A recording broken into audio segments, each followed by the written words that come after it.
Assalamu alaikum. My name is Waleed Oamdiwala, and today is my guest is Hasib Ahmed, and thank you, Hasib, for accepting my invitation for podcast.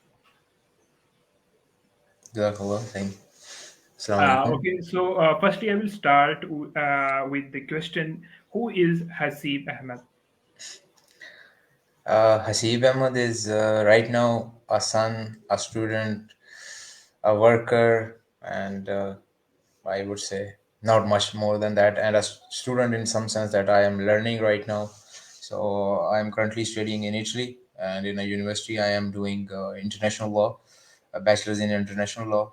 So I'm about to finish that, and I hope that I will pursue my career in law, and I will try to do a master's in law and governance because I like that because it touches different aspects of society, and also I would love to become a diplomat in some sense. So that's why Okay, I'm studying. or lawyer or diplomat. Not a lawyer, basically, because lawyer is like a different field for me because I'm not a professional lawyer right now. I'm just studying legal aspects.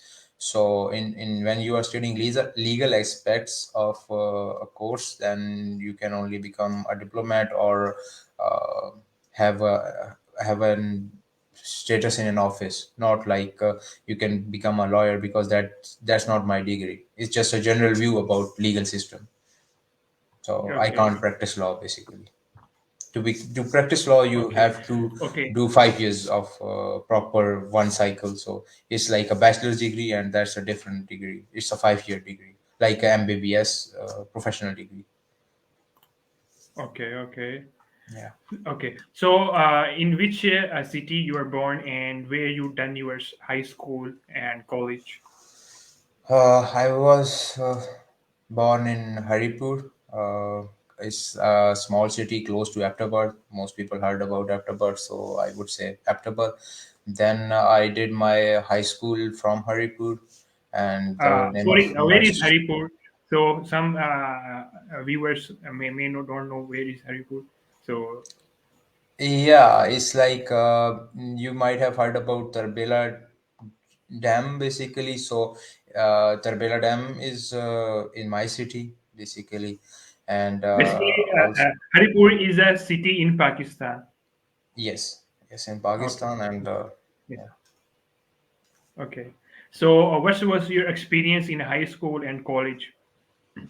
My experience in high school was good so far. So far, no, it was good. It's like a pass for me. So it was good at that time. I have not dreamed of leaving my country and coming to Italy. But at the end of my high school, we were sitting in the ground with my friends, and I said I will move out of this country, and they laughed. We Everybody laughed. So it from there I was like, no, now I have to go. So at that point it changed. So yeah, high school was good, I would You say. were It was a good you journey. had done your school in a private or government school? I studied in a private school for my whole life. I never went to government school. My secondary school was also private. High school was private. So And your my college whole name? education. My Where college you? name was Peace Group of Colleges. Okay, okay. So Yeah. nice, very nice. And how was your journey for you have decided to study abroad? And which can you please tell me? Yeah, my journey, as I told you, like it was just a random plan. So it was not like I have imagined studying in another country. So we were just sitting with a couple of my friends yeah, when I was in high school. So I guess when we were about to finish high school, it was like 2 months ago.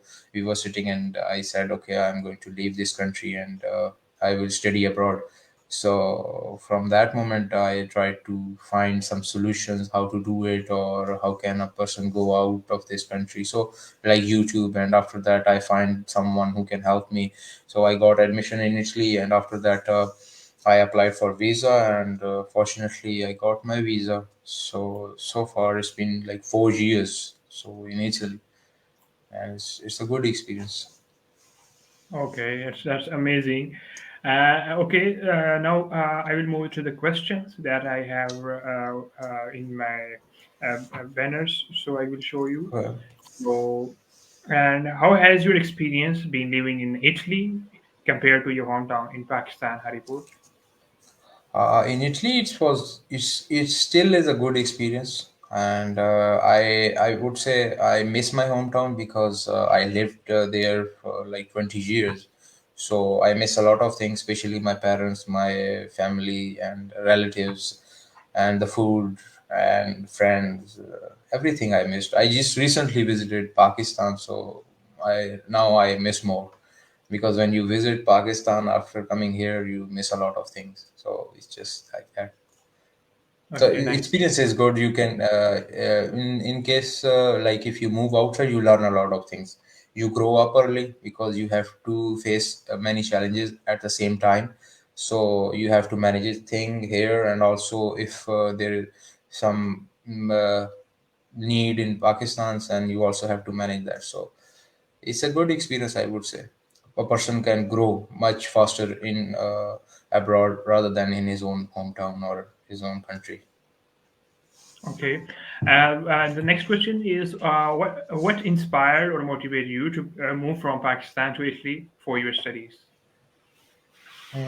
Basically, I would say universities. When you see online many universities, you say, "Oh, that's a very good universities," and it's like in the ranking list, and it's one of the best universities. You want to go there, and also when you go abroad, you become independent. So everyone wants to become independent as soon as possible. So I would say these two aspects are the main reason, and also for me to go abroad or to come abroad basically. Okay, very Yeah. nice. So, the next question is what are some significant cultural differences or similarities you have noticed between these two countries? Similarities, cultural, I would say differences. There are a lot of differences. Like for instance, in Pakistan, there is religious aspect that people love religion, but in Italy, people are becoming agnostic. Some are becoming atheist, and all around Europe, I have seen so far that religion is not that much important.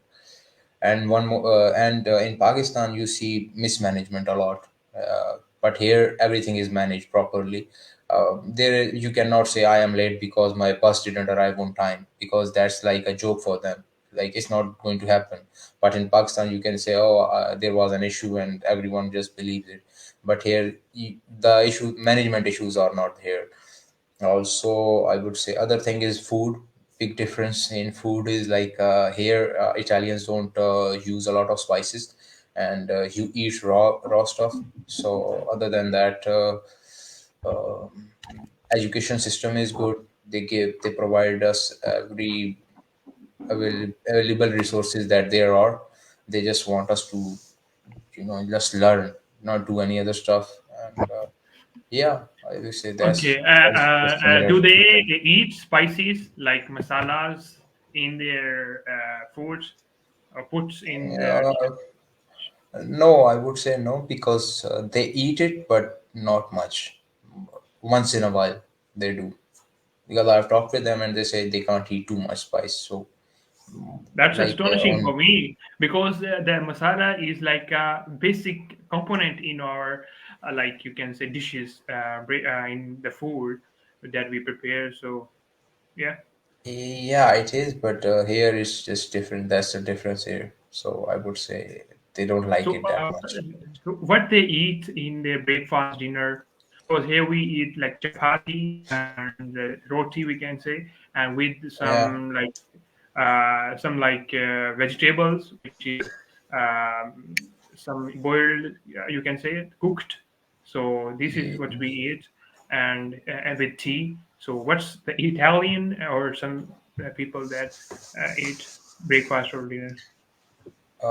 In breakfast, they usually go for coffee and have a brioche croissant, basically, and some other stuff like cheese, small cheese on the bread. So they do it. They eat that, and for lunch, they have three. three stages. Like there is an appetizer, then is a middle dish, and then the final dish. Dessert is there. So they have that for lunch, and for dinner they usually eat early, and they have some pizza, pasta, or something like that. Not too much, but at that time. And they have like six stages of eating. In the morning they eat, and in the mid of the day they eat, and for 3 hours there is a resting time. And after that, in the evening they eat an aperitivo, it is called in Italian. It's just some sweets and some fruits. So they eat that, and after some time, like after 2 or 3 hours, they eat the dinner. So that's how they eat.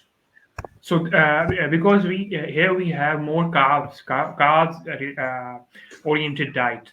So Yeah. Italian did Italian is more carb or diet conscious, like eating protein or some balances in it, or even just like random eating. No, I would say Italians eat very calculated diet because they consider they just consider health as a world. Basically, for them, health is very important. So what they eat is important for them. That's why I told you they don't like spices a lot because according to them, it ruins the food.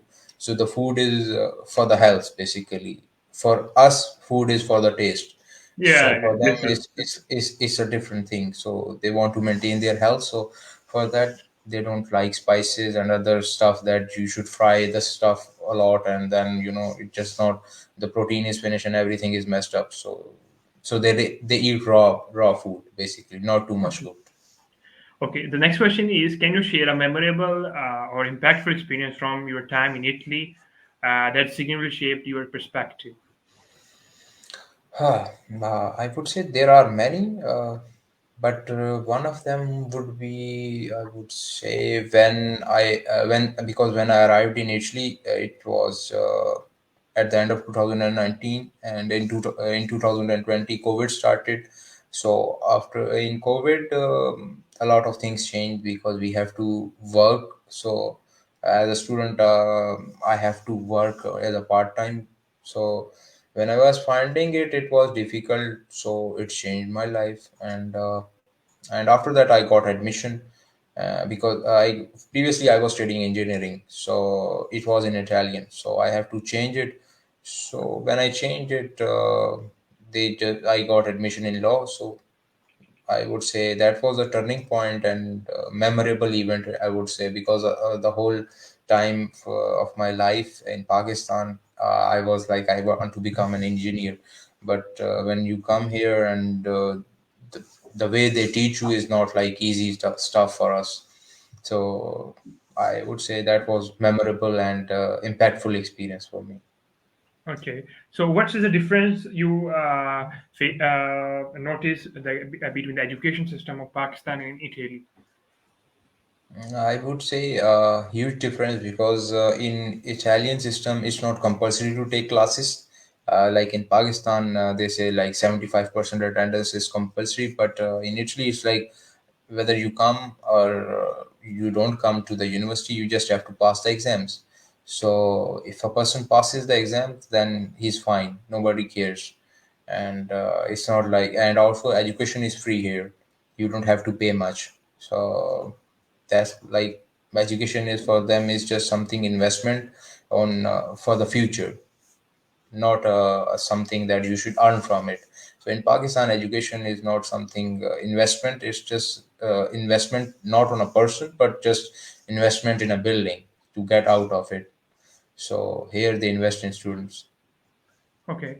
Some as Rick Jones said, are there co-working places? I don't know where Co-working. which you are talking about. In some schools or what? I don't understand this. So, can Uh, you I I would say co-working places. If I'm not wrong, he wants to ask for part-time working or something like that. So there are part-time jobs, but not much because Italians. First of all, you have to learn Italian here, and if you don't know Italian, then only one job is available for anyone who doesn't speak Italian at all. That is a hard labor job that is in the fields, or you can do a delivery job, but it's just saturated right now.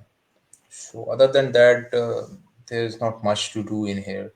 If Uh, you don't know how anyone much else, time it takes to learn the Italian language? it depends on the person, because if you are working in a space where everyone is speaking Italian, it becomes easy because you have to learn as soon as possible. So when it's just memory stuff, because you have to learn and you have to use it. Once you start using the word, then you just memorize the words and it becomes easier for you to talk more. So I would say it depends on the person and the environment he is in. These two stuff. So, will you suggest for anybody who want to learn Italian? Rather, he will go through some grammar books, vocabulary, or just surrounded with the people who speak Italian language.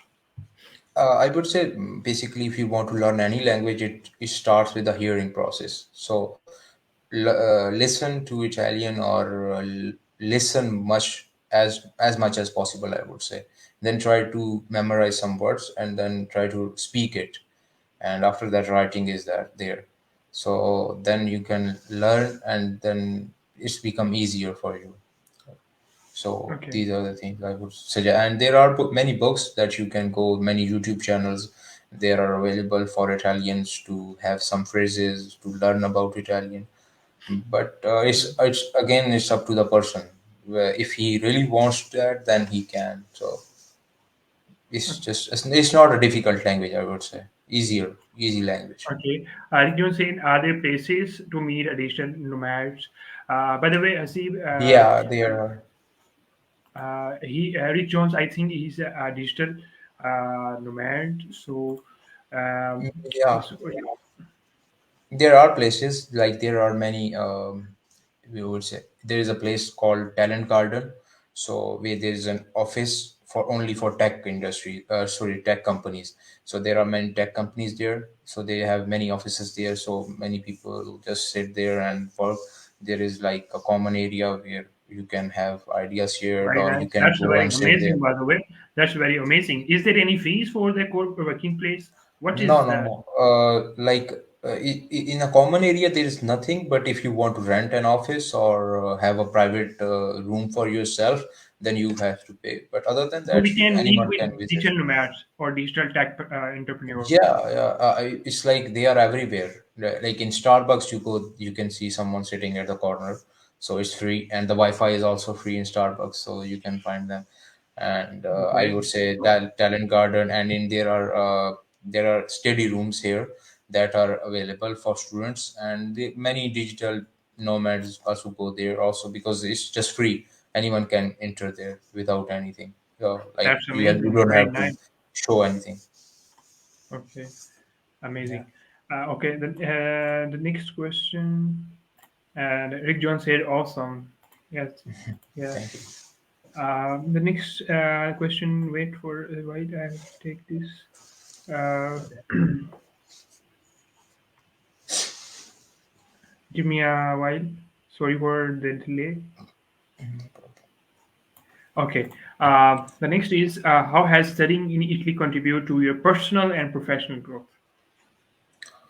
Yeah, in the case of my personal growth, I would say it had helped me to have a different viewpoint about this world, and how to consider myself and how to place myself in a certain position. So I have better understanding, better view of the world. It's like my personal stuff. And in professional growth, I would say so far I am a student, so it will help after my graduation. So if you graduate from here, then it's like an open area for a person from where I am, like from Pakistan.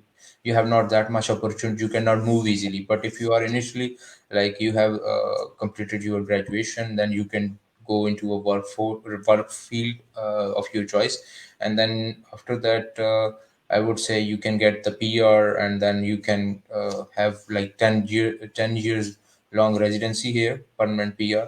After that, you can easily get visas of US, Canada. You can go there easily.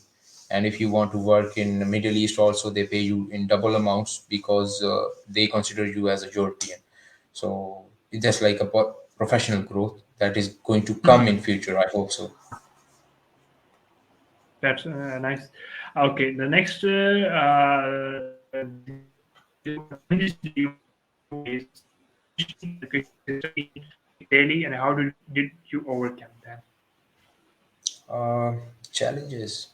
First challenge I would say is was basically in Italian language, because the system is like running in Italian language basically. If you want something done, or if you have a teacher that's like, you know, not good in English, is they speaking in English, but some it's not their like my language is not English basically. First language, mother language for them is Italian. So when you have a communication difference, then it becomes hard. So in education system, it's very important to have one language. So but so far we have overcome that, because if my teacher doesn't know any word in English, then he speaks in Italian, and I can understand it now. But previously it was hard. You can say we got stuck in something, and we used to have to open our mobile and translate that stuff. So I would say language, and second one would be like I would Your books say in Italy, your course books are in Italy or English?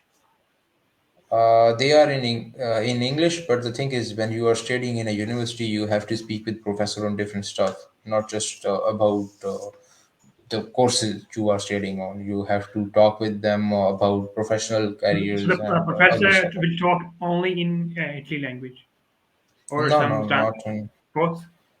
No, no, they speak in English, but the thing is, it's not their first language. So even if you go into any universities in Pakistan, if you ask the professor to speak with you in English, he will hesitate it, because he is not used to speak in English. So that's the problem. So first it was hard, but now it's easy. So we can talk in Okay, comfortable nice. manner now. Okay, and Vic Jones says that will you travel in Europe? I've seen Yes, you. yeah, I have traveled in Europe. That is, I have been to Germany, France, Romania. Uh, right now, I went to Turkey. So it's not a part of your European Union, but I have been to there. So Where so UK? far, like for UK. uh, no, for UK, we need visa. So right now, no, not UK. So the last country, which is the last country you were traveled? Uh, I have visited last month. I went to Turkey, so I just came back last month. So okay, very nice. Yeah. Okay, so then Romania. So did you meet Andrew Tate there in Romania? No, Andrew Tate lives in Bucharest, and I went to a city called Timișoara, and it was very nice place, I would say. But I find it a huge difference, because it's like Eastern European states, and I live in Central European state, and they are well developed. And in Romania, that part was still developing. So it was kind of like Islamabad for me. It's not that much developed. So here is different. Europe is Italy is different from Romania a lot. Turkey was the same, like Romania, I would say. It was not that much developed. And Germany Okay, was like phenomenal. It is just so phenomenal, so clean, so developed. Like it was apart, I would say. Everything was like on time, everything was working properly. okay. So the next question is: are there any aspects of Italian education system that you find particularly effective or challenging compared to the Pakistan system? Yeah, I would say in engineering they have a different system, because they don't rely on only theoretical based questions. They rely on numerical values and numerical questions. So they have different techniques, so that they can evaluate you not on the basis of how much you can memorize. It's just something how much you can work things out of. Basically, they give you a question, and then you have to figure out how to solve it. So it's not going to be in from the book or a question that has already been solved. So in so far as you know that in Pakistan there are questions that you practice like for whole year, and they just ask you to complete them, and then you just complete them, and they give you some marks. But in this education system it's different. The questions are not in the books. Basically the professors makes a question and he wants you to solve it, so you have to find a way to solve it. And as my field is related to law, so they try to have a certain scenario where they say, if that's the case, how will you solve it? But it's not going to be in the books or anywhere. It's just something you have learned and you have to figure it out. So like that, it's Okay. just critical. It's based on critical Like they thinking, give not you a on. problem and then you have to solve it, the problem. Yes, yes. Basically, we have to solve it. It's just a critical thinking questions, not Okay. based on Not memorization just system. like cramping the subjects and all the No, books, not like that. and No, then no, no, you no. reproduce in the papers. No. You can don't do that. Okay. Rick John says, I enjoyed this. Thank you. Thank you. Welcome. Appreciated. Prayers. Okay. The next question is have you ever involved in any unique or interesting extracurricular activities or projects during your time in Italy? Yeah, I would say I have been involved in boxing. I did boxing club. I have joined. I tried to go for how would you say, there's a boat rowing activity, but the membership cost was too high, so I was not able to join. And I would, yeah, gym is like my routine activity. And other extracurricular activities, I love to go around the city and other areas of the Italy. So I have been to different cities in Italy: Rome, Milano, Genova. I was Bologna.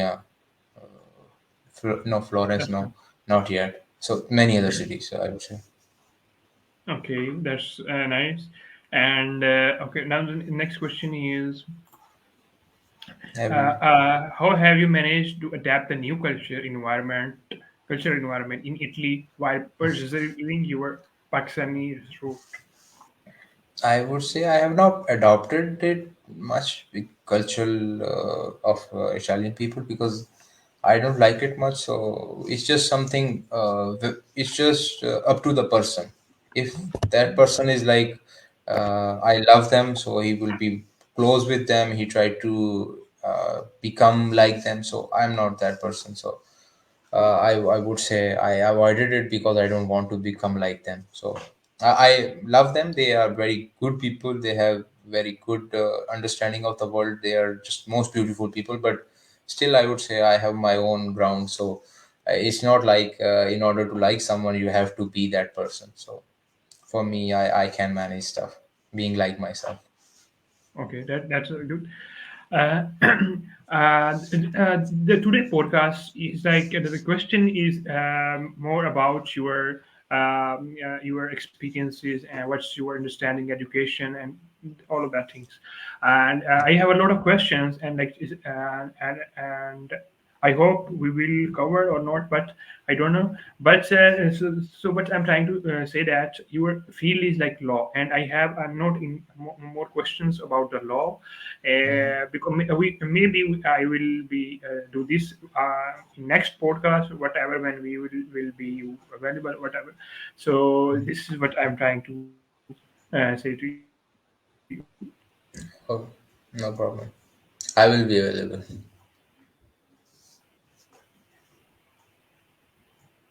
Okay, you're done. Hello, Yes, yes. You Dennis? can hear me. Okay, you hear me? Yeah, Yeah, I yeah. can hear you. So let's move and okay. The next question is: have you encountered any misconceptions or stereotypes about Pakistanis while in Italy? How did you address or challenges them? Misconceptions, like I would say Pakistanis believe that any girl who wears shorts is like a slut. Basically, he wants to sleep. So it's like a stereotypical of Pakistanis about that girl, and that's not right. And other stuff is they are not religious, or they don't believe and I would say that's also stereotypical. They are very intelligent people. They know a lot of stuff. They like to read a lot. uh, they are now, they are changing, but still they have a huge majority of people who loves to read. Travel barrier. Yeah, yeah, a lot of barriers. When you travel, you just see the whole aspect basically of, like, people used to say stuff just based on a video or anything. So they see on the internet and they say, oh, that nation is going to be like that or some stuff. But the thing is, it's not like that. That's become stereotypical stuff. Like, for instance, So they, yeah, the same is uh, in Italy, said about the Muslims also, that they are like that. But now it has changed a lot, because Muslim here are just doing everything like them. So there's no huge difference if you are a Muslim or a non-Muslim. So for those who are Muslim, they everyone can see them that they are practicing Muslims. so how does Italian opinion of what does the Italian opinion about Pakistan and Pakistanis in general when you encounter Italian, like Ah, it's not, I would say, not a good one, because as you, if you know, most of the Pakistanis, big illegal immigrants come here in Italy, so they get asylum here and then move on to another countries in Europe. So the whole perception is not good, but still they are not racist. When I tell them it, they are like, okay, no problem, because they are not like in Pakistan. If someone is bad, and the whole ethnicity becomes bad. So, but here is just person to person. So some people might do have a biasness that mostly people are like that, and I'm not going to blame them for this, because here I see many Pakistanis doing very wrong things with them. So, and saying many wrong things about them. So okay, they know that they cannot say that because we know their language, but they don't know our language, so we say rubbish.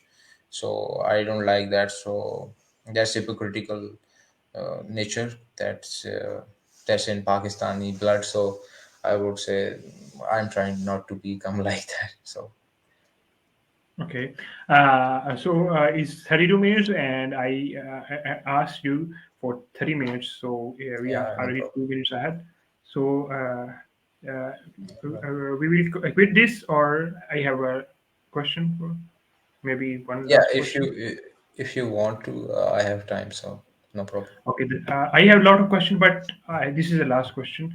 Okay, so because let's make it 30 minutes. So you have also the time is an Oh, important. So yeah. okay. Okay. Looking back, what do you consider the most valuable lesson or experience you have gained from your time in Italy? Valuable experience is just I Like now see about the your see, the yeah. profession, like you have done in the delivery, food delivery work, and a lot of other things, I think.